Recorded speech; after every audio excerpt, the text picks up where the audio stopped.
नमस्ते बच्चों। आज हम अगला प्रश्न करेंगे।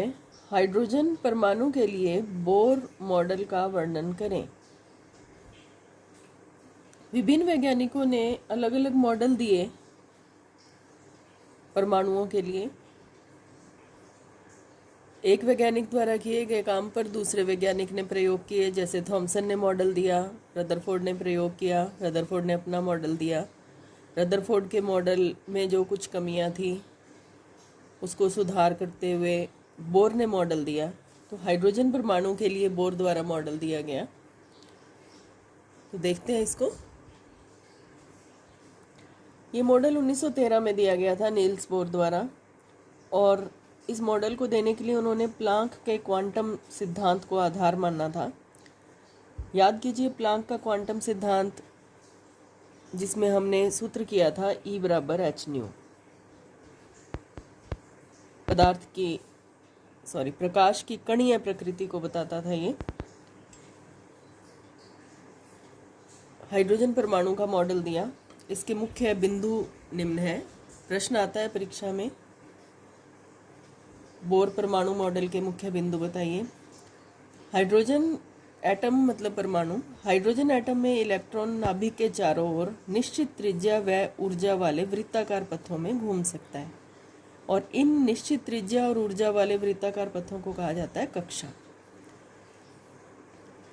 रदरफोर्ड ने कहा कि जो नाभिक होता है उसके चारों तरफ इलेक्ट्रॉन निश्चित त्रिज्या, फिक्स त्रिज्या होगी, और उस गोले के अंदर या उस सर्कल के अंदर फिक्स ही ऊर्जा होगी वाले कक्षों में घूम सकते हैं।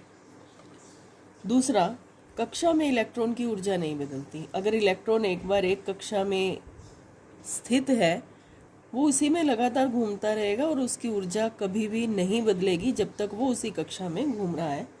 लेकिन यदि कोई इलेक्ट्रॉन अपनी कक्षा से बाहर जाता है तो वो ऊर्जा को अवशोषित करेगा, और यदि कोई इलेक्ट्रॉन अपनी कक्षा से अंदर आता है तो वो ऊर्जा को उत्सर्जित करेगा।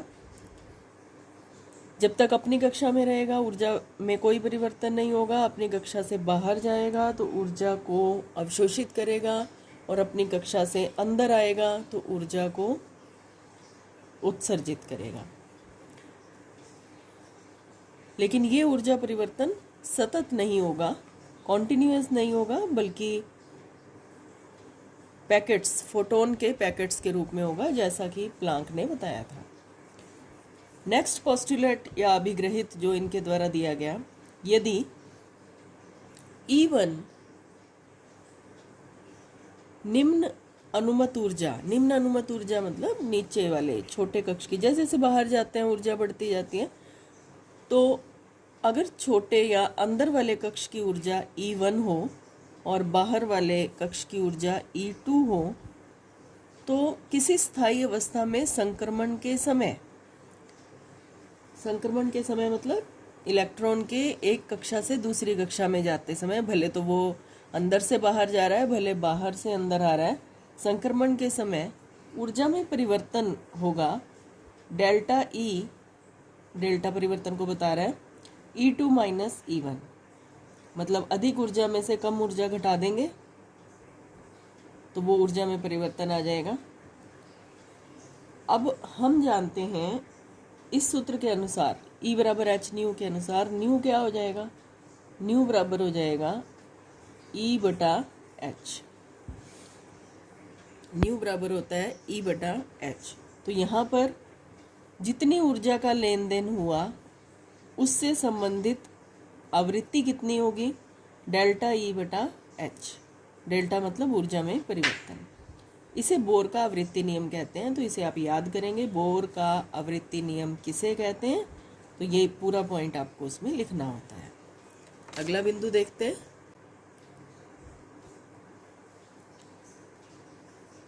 चौथा पॉइंट, किसी कक्षा के लिए कोणीय संवेग।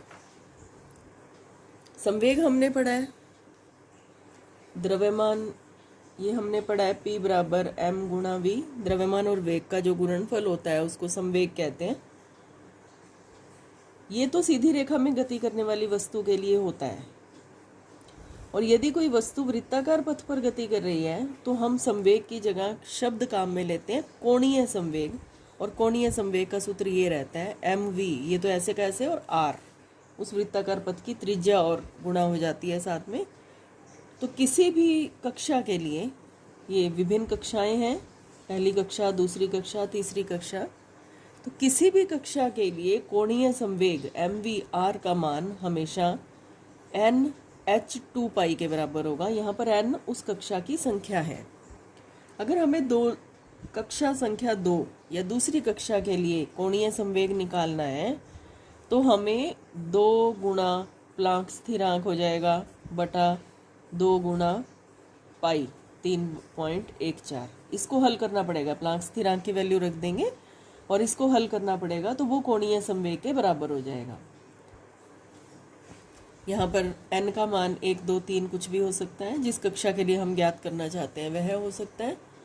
और E जो ये है me इलेक्ट्रॉन का द्रव्यमान, v इलेक्ट्रॉन का वेग, और r कक्षा की त्रिज्या जिसमें इलेक्ट्रॉन घूम रहा है। 5वां पोस्टुलेट, किसी भी एक इलेक्ट्रॉन स्पीशीज के लिए, अब इस बात को समझिए, एक इलेक्ट्रॉन स्पीशीज का मतलब होता है कोई भी ऐसा परमाणु या आयन जो केवल एक ही इलेक्ट्रॉन रख रहा है, उसे एक इलेक्ट्रॉन स्पीशीज कहते हैं। जैसे कि हाइड्रोजन में बेसिकली एक ही इलेक्ट्रॉन होता है। हीलियम, इसमें इलेक्ट्रॉन तो 2 होते हैं, लेकिन जो हीलियम प्लस 1 धनायन होगा, धनायन कब बनते हैं, जब किसी परमाणु में से इलेक्ट्रॉन बाहर निकल जाते हैं तो धनायन बनते हैं। अब हीलियम प्लस 1 मतलब उसका एक इलेक्ट्रॉन बाहर निकला हुआ है, तो ये भी एक इलेक्ट्रॉन स्पीशीज है, एक बच गया। लिथियम में टोटल इलेक्ट्रॉन होते हैं 3, ये Li है। लिथियम में टोटल इलेक्ट्रॉन होते हैं 3, और लिथियम +2 आयन का मतलब है 2 इलेक्ट्रॉन निकल गए तभी +2 चार्ज आया, तो बचा कितना, 1। ऐसे ही बेरिलियम में टोटल इलेक्ट्रॉन होते हैं 4, लेकिन इसका +3 आयन जो होता है उसमें से 3 निकल जाते हैं और फिर भी 1 ही बचता है। तो किसी भी एक इलेक्ट्रॉन स्पीशीज से संबंधित स्थायी कक्षा की ऊर्जा, स्थायी कक्षा की ऊर्जा मतलब स्थायी कक्षाएं कौन सी हैं, कक्षा नंबर 1, 2, 3, 4, ये स्थायी कक्षाएं हैं। तो पहली कक्षा की ऊर्जा कितनी होगी, दूसरी की कितनी होगी, तीसरी की कितनी होगी, ये बात आपको यहाँ बताई गई है। तो किसी भी स्थायी कक्षा से संबंधित ऊर्जा En, n का मतलब कौन सी कक्षा है, दूसरी है, तीसरी है, पहली है, वो है, इज इक्वल टू RH, अभी बताते हैं ये नीचे। RH का मतलब गुना Z², Z यहाँ परमाणु संख्या है। जिस भी तत्व की हम बात करेंगे होना एक इलेक्ट्रॉन ही चाहिए उसके पास। अगर हम हीलियम हाइड्रोजन की बात करते हैं तो Z की जगह पर 1 आएगा, हीलियम की करते हैं तो 2 आएगा, लिथियम की करते हैं तो 3 आएगा। और n² जिस कक्षा की ऊर्जा हम निकालना चाहते हैं n की वैल्यू वो हो जाएगी। और RH रिडबर्ग स्थिरांक है, रिडबर्ग ने ये रिलेशन दिया था, तो ये इसको रिडबर्ग स्थिरांक बोलते हैं, जिसकी वैल्यू है 2.18 गुना 10⁻18 जूल। इन वैल्यूज को रख देते हैं। En बराबर -2.18 गुना 10⁻18। Z² जिस तत्व का परमाणु क्रमांक लिखना है लिख सकते हैं, n² जिस कक्षा के लिए ऊर्जा ज्ञात करनी है वो लिख सकते हैं, तो ये जूल में आ जाती है। तो ये ऊर्जा का सूत्र आ गया।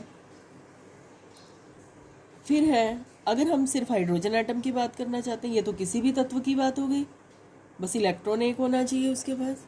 अगर हम बात करते हैं हाइड्रोजन एटम की, तो उसमें Z की वैल्यू 1 होती है, तो ये सूत्र क्या बन जाएगा, -2.18 10⁻18 गुना 1/n²। Z की वैल्यू 1 हो जाएगी, 1/n²। जिस भी कक्षा की ऊर्जा निकालनी है उसका उसको यहाँ पर लिख दीजिए। अगला पोस्टुलेट, किसी एक इलेक्ट्रॉन की स्पीशीज की स्थायी कक्षा की त्रिज्या, हमने पहले किसी भी कक्षा की ऊर्जा की, अब हम कर रहे हैं स्थायी कक्षा की त्रिज्या, रेडियस कितना होगा, तो वो उसका सूत्र होता है A0 n²/z picometre. A0 n²/z picometre. A0 की वैल्यू ये दे रखी है, स्थिरांक है A0 52.9 पिकोमीटर, और n जिस कक्षा की ऊर्जा आपको त्रिज्या निकालनी है वो, और Z परमाणु क्रमांक। और यदि यही बात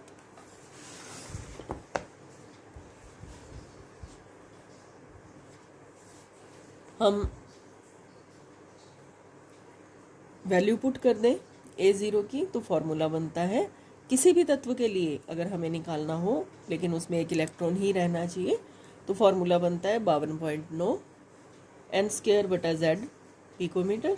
और यदि स्पेशली हाइड्रोजन के लिए चाहिए तो Z की वैल्यू 1 हो जाएगी।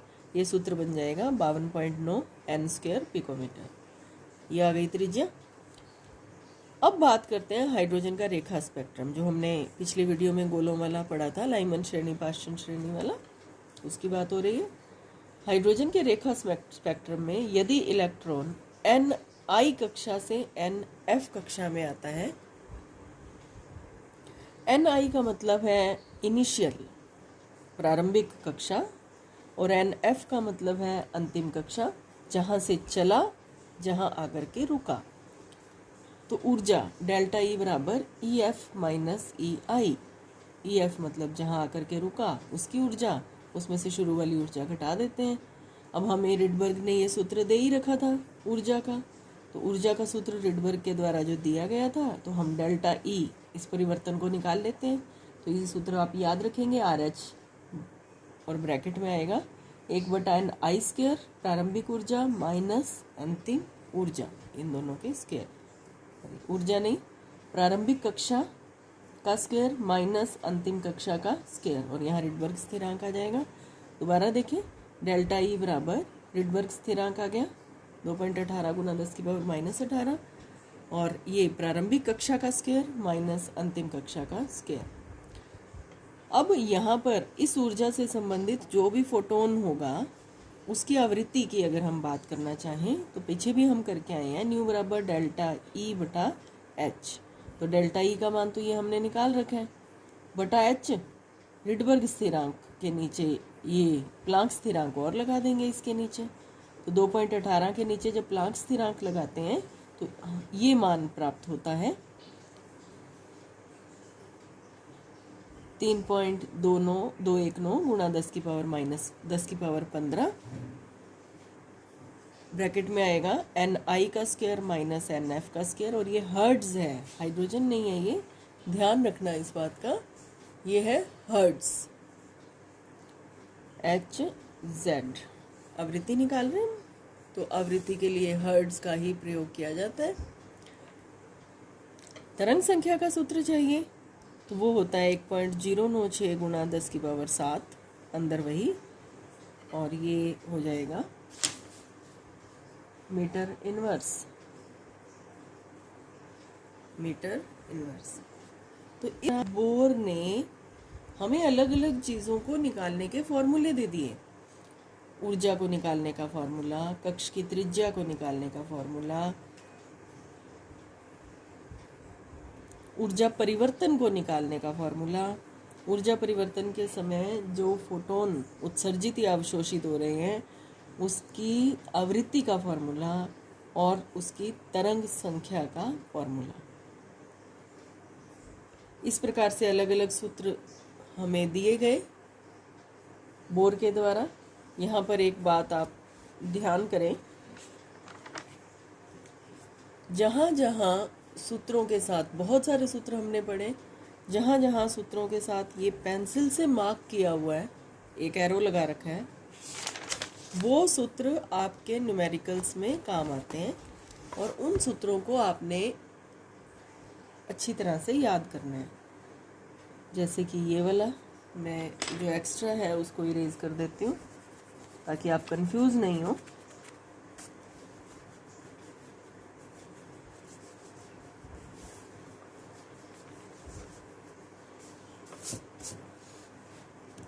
ये कोणीय संवेग का सूत्र, ये ऊर्जा का, फिर ये हाइड्रोजन एटम की ऊर्जा का, उसके बाद नॉर्मल त्रिज्या का सूत्र, ये हाइड्रोजन की त्रिज्या का सूत्र, ऊर्जा परिवर्तन का सूत्र, आवृत्ति और तरंग संख्या का सूत्र।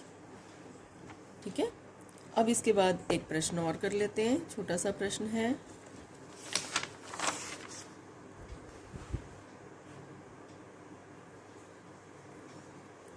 हाइड्रोजन परमाणु के लिए बोर मॉडल की सीमाएं। बोर ने जो मॉडल दिया था वो किन किन बातों को नहीं बता पाया, कहाँ लिमिट उसकी आ गई, वो बताना है। हाइड्रोजन एटम का बोर मॉडल हाइड्रोजन और अन्य एक इलेक्ट्रॉन स्पीशीज के रेखा स्पेक्ट्रम एवं स्थायित्व की व्याख्या करता था।